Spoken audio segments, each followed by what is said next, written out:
Dolphy, kina FPJ, mga Mga talagang OG. super Ate B, yan. Oo. Galing siya sa rich na family. Pero, ano siya?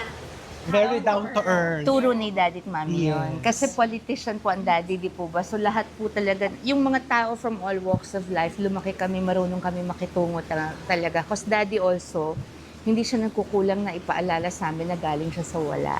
Yes. So, ang pagpili daw ng tao para sa buhay, hindi sa estado sa buhay, kundi sa puso. Ay, ang sarap pakinggan nun. Totoo yun. Dapat i-replay yun, ha? Kasi hindi naman lahat ng mayaman mabait. Minsan nga kaya yung mayaman kasi may ginagawang hindi tama. Di ba? May ganun eh. Oo, di ba? Ako marami akong Tumpak. kaibigan na hindi sobrang yaman pero sobrang wagas ng pagkatao. Yes. Doon ako talagang, yun ang importante. happiness ko. Yes. Yun, nagkakataon lang, yung mga buhay nating simple, nagiging komplikado dahil sa public figures na tayo, Opo. di ba? Pero yung pagkatao, simple pa rin. Simple, small, little joys, simple joys. Pamilya pa rin. Yes. Hindi naman small thing yon. That's the most important thing, di Yes, ba? Family. family. And good friends.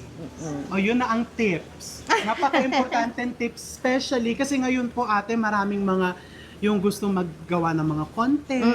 Di ba po maraming mga up and rising na mga creators. Alam mo, in a way, in a lot of ways, parang